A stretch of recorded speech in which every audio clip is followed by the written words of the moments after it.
That Christmas Eve was almost perfect. The night was cold, stars scattered across the sky, and the warmth of our little house wrapped around us as we put the last few ornaments on the tree. My sisters and I had begged Mom to keep us up just a little longer, just a few more minutes to make Christmas last, to stretch out that magical night. We'd pulled out all the tricks we knew. Just one more story, Mommy. Please? Can we sing one more carol? She had laughed, indulging us, but finally, just like every year, she promised us Santa wouldn't come if we were awake, and up we went. Reluctantly, but with a kind of breathless anticipation of the morning. So, up we climbed, leaving her by the tree. I still remember her face, warm with the soft light of knowing her children were happy. Only, it didn't stay that way. The scream was what got me. It ripped right through the house, thick with fear. I didn't know it was my mother's voice right away. There's something in a true scream that doesn't sound human, something that feels like it reaches out to grab you in the dark and frees you where you stand. My sisters and I stumbled out into the hallway, barely awake and totally clueless. The house was still dark except for the weak glow of the Christmas lights from the living room. My youngest sister clutched my arm, her eyes wide and frantic. We all stayed still, paralyzed, listening to that awful silence after a scream. But then, a faint sound took over. Footsteps. A man's footsteps. He wasn't like a shadow. He was more real than that. The closer he came, the clearer his face was, even in the dark. And it wasn't the face of someone we knew. Not a neighbor, not a family friend, not even a stranger you'd see in the street. Something was off. Something that told all of us, that he shouldn't be there. Shh. He brought his index finger to his lips. That's when it came to light, the glimmering blade. He was holding a knife. Its cold metal glinted, even in the weak Christmas lights that danced along the walls. He didn't move like a man who was lost or scared. He moved with purpose. His eyes locked on us, not in a way that was angry or even rushed, just deliberate. My mother, who I noticed cornered behind the tree, screamed again. It was a sound of pure terror, a sound that seemed to come from her very soul. We wanted to run, but it was as if we were all glued to the floor. I'd read about the fight or flight response, but I never knew about freeze. That's what it felt like everything around us had stopped, and we were just stuck there, trapped in some horrifying nightmare we couldn't wake up from. I heard a shuffle, a muffling sound, and my mother's voice rose in a high-pitched whimper. I saw her then, lying against the wall, clutching her stomach.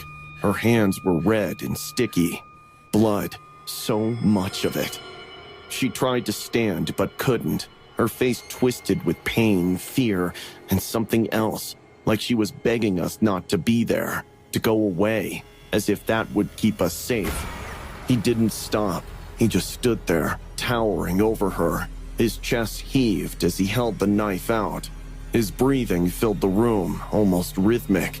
It was the only sound other than the faint buzz of the Christmas lights. And then, without a word, he lifted the knife again, so calm like it was nothing, and brought it down hard.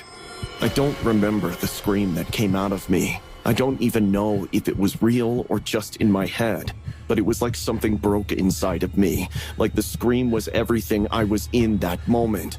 Every terrified second stretched out as he lifted the knife again and again. I could feel the warmth of my sister's hand trembling against mine. She was sobbing, but it was silent. Her face was buried in my arm as her tiny frame shook with fear. I wanted to cover her eyes, but I couldn't move. I just couldn't. The knife kept coming down, each time a thud, each time another flash of blood. The way he moved, it was like he was possessed, like he wasn't even human. His face held this expression, one I can still see if I close my eyes. Blank, emotionless, like it was nothing to him, just a task, something he was supposed to do. I realized then that he'd come for her. It wasn't a robbery, but a homicide. He looked up once, finally, his eyes finding us through the dark, and for a moment, his lips curved. Not a smile, not quite, but close, like he knew he'd won, like he knew this night, this Christmas, was his. As I held my sister tighter, the sound of sirens pierced through the air. Red and blue lights started flashing through the windows, cutting into the room, throwing shadows across the walls, and he stepped back, just once, just long enough for me to see what he'd done. Mom was silent, still, her eyes open, but not seeing us anymore. The man was gone before the police got there, vanishing into the cold Christmas night, leaving behind nothing but the echo of that awful scream, the red stains across the floor, and the hollow space that my mother used to fill. They never found him. The questions were left hanging, and we were left wondering. And every Christmas since, it's like she's there with us, her face pale and her eyes wide, forever trapped in that night. Only the lights feel dimmer, the laughter quieter, like even our happiest moments are haunted by her memory. Christmas isn't the same, and it never will be. It was December 22nd, 2013, and Patricia Burns was making turkey on Christmas Eve with her 2 daughters, when her ex, Clifford Burns, stopped by the house wearing a mask. He stabbed Patricia to death right in that kitchen. Unfortunately, her teenage daughters watched their mother meet a horrifying end before calling 911 for help. Clifford Burns gave reason that he just wanted to see his daughters after the rocky marriage with Patricia. Burns, 46, was charged with second-degree murder. He accepted a plea deal and was sentenced to 20